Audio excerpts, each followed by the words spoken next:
Hi, and welcome to What's the Buzz, the only show of its kind that spotlights the entertainment scene in Southern Maryland. I'm your host, James Lepore, and this is episode number 247.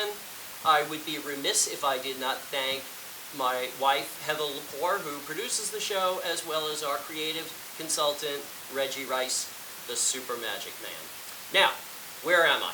I am on stage at the Three Notch Theater in Lexington Park, diagonally across from Base Gate 2, for those of you who aren't familiar yet, where the Newtown Players are just about ready to start their new production, A Night on Broadway. So with me I have the director, Sarah Gravelle, and also not pictured is Jay McCulca, the assistant director, and of course the talent on the stage. I've got Brad Evan, Richard Lehman, there you are over there, and Chad Mildenstein. Now, I have to admit, last night I did see a rehearsal. It was absolutely amazing. I tell you, this is definitely the kind of show that people are going to want to, that's not a sales pitch, people are going to want to come back and see it again. I tell you what Heather and I have done in the past is we've seen it, and then we kind of like make mental notes or write down the songs that we really liked that we weren't familiar with, we didn't know anything about the show. Then we went home and we did all kinds of research. That's how we found out about like Hamilton and Dear Evan Hansen and stuff.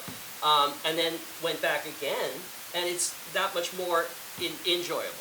So, Sarah, you in prior incarnations of this, you were a cast member. Yes. And a great one too, I might add.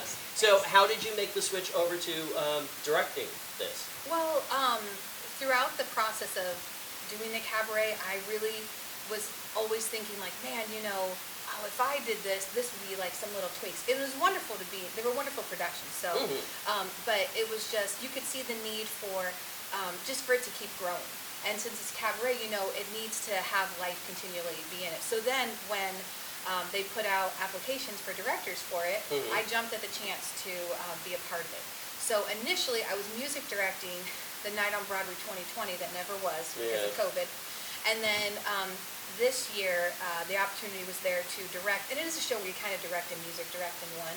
So we do have Sherry Fenwick, who I tag team with. She's our pianist and also does music direction for the band. And so we have her, but yeah, so I kind of jumped in as director, and luckily I've had Jay, who has been amazing the whole time. So it's been great. And how many people are in the cast total? We have 12. 12. And there's some new faces too. Yes. Right?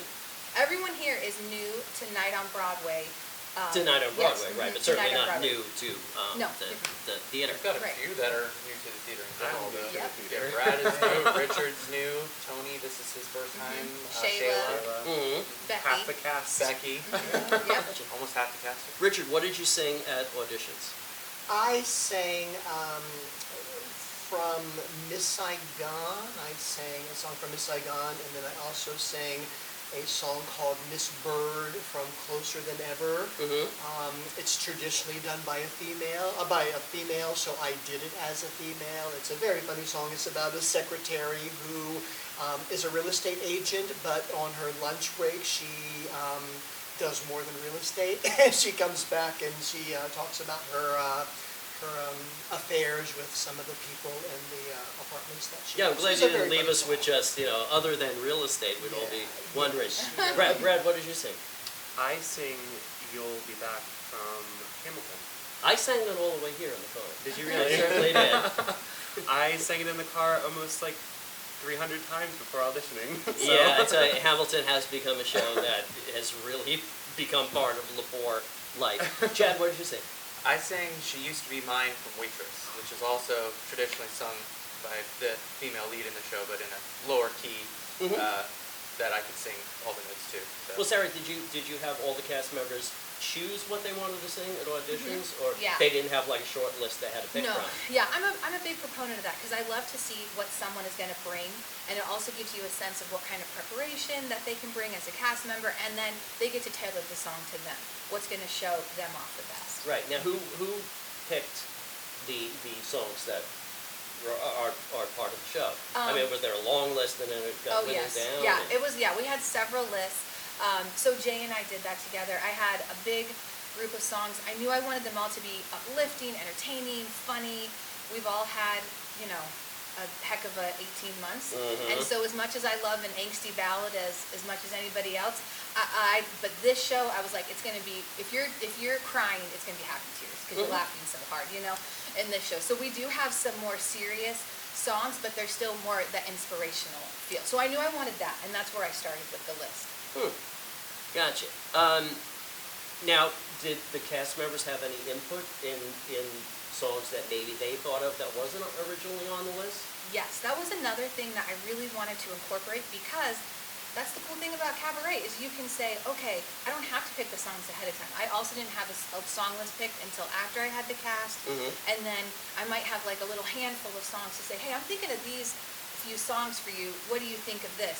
And some, like Chad, he said, hey, what do you think of this song? It wasn't even one that was on my radar, and I was like, oh my gosh, I love it. Yes, let's do it. Oh, cool. So there was definitely some collaboration amid the cast members and the production team. Now, among the songs that Sarah and Jay picked, was it like on a volunteer basis, or like, oh, I want to do that one, I want to do that one, or were we basically assigned based on your skills? She was a slave driver. She just Cracking the whip. Behind the camera, she has a whip. Don't let the smile fool you. Yeah. it was very similar to what the solo songs were. There, you know, here's some group numbers. Do you feel comfortable singing with other people? And then she kind of grouped us together, and I think for the most part, everybody was happy with what they were given. Everybody's happy. Sarah's one of the most accommodating directors I think I've ever worked with. She's really Agreed. amazing. She gives Agreed. everyone the opportunity to collaborate. It's really great. Oh, you say that now, that makes me think that maybe next year I'll audition. Yes. Is dancing mandatory? Well, yes, for the show. Oh, no, I'm out but then. Quote unquote. Anybody am I. who's must be able seen to me in move. Neil Simon Rumors will remember I cannot dance. Behind me, you see musical instruments. Of course, it wouldn't be a musical without the performers. On keyboards, Sherry Fenwick, well known in the local area because she was a music teacher at Esperanza. She actually was both of my daughters' music Oh, teacher. that's so cool. On drums, we have Ed Winston Del Moro, and I do believe he's going to miss a few performances.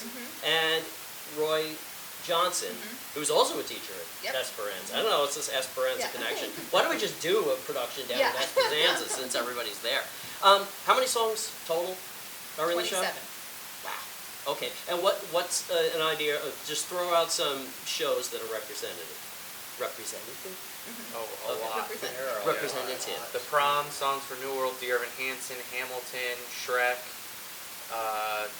Young Kinky Frankenstein, Kinky Boots, Avenue Q, Hello Dolly, Mm-hmm. The Fantastics, Come From Away. Aladdin. And those are all written in the program, right? So as people are Yep. listening, if they don't recognize the song, they can go and sing. 100%, yeah. Okay, very cool. Is there any age restrictions for this show? Is there any lyrics that maybe might be a little off color for children? Or? No, I mean, it's PG-13. Yeah.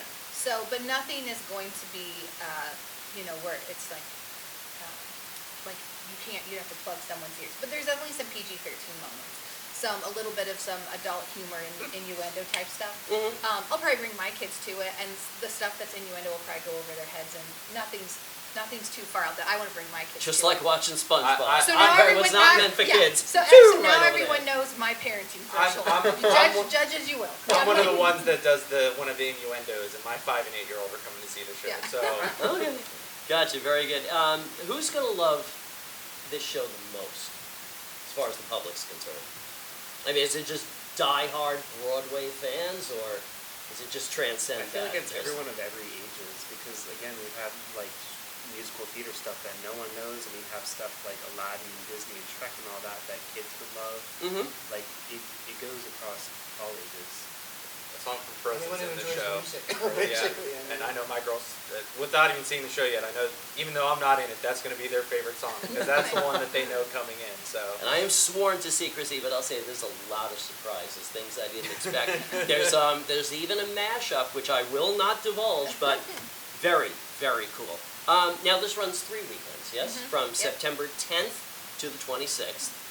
Thursday, Friday, and Saturday performances are at 8 p.m. Sundays are matinees, 3:30. p.m. Now, the runtime is about 2.5 hours, so you can let the babysitters know when you'll be coming home. There is new pricing for season 18, so we just should get that out of the way. Adults tickets are $18. Special groups are $15. Children under 10 are $13. And Thursday, everybody gets in for $13. The best deal in town. Want to also shout out to Fred Ruar, who's your amazing stage manager, as well as all the people responsible for lights, sound, backstage. Everybody works so beautifully in tandem to make this a reality. There is now, again, things you need to know when you get here, there's a mask mandate in the theater now. The theater does request that you keep your mask on at all times in the lobby, sitting here in the auditorium, unless you're drinking. So you can take it off, take a drink, put it back on. But that's where it is. I want to leave on funny stories. I've been told by at least 2 cast members that they have funny stories, maybe 3. Chad? So it's more so with this cast, with everything being musical. Anytime somebody says something, it's almost like people are singing something from a musical that goes with it. Someone said tonight, and someone started going tonight, you know, or it doesn't have to be a musical. Somebody's mentioned Hot Pockets the other day, and me and Brad at the same time, without even thinking, going Hot Pocket. You know, just everything is a musical to everybody on the stage. So it's just been funny hearing some of those interactions. Will the Hot Pocket song be done as part of the production? It's not now, but Not- now that not you yet. mention it, I mean, I feel like I'm sure we can find a spot I somewhere can in start there. rehearsing for next year now if you want me to do the Hot Pocket. Perfect, yes. Richard, I understand you have a little chuckle to share with us. I just have a theater story that I think is hysterical. I was doing years ago a show called Candide, and I was playing Candide, and the girlfriend is Kunigunda, and we were simulating, consummating the relationship at the end of a song called Oh Happy Pair, Oh Happy We.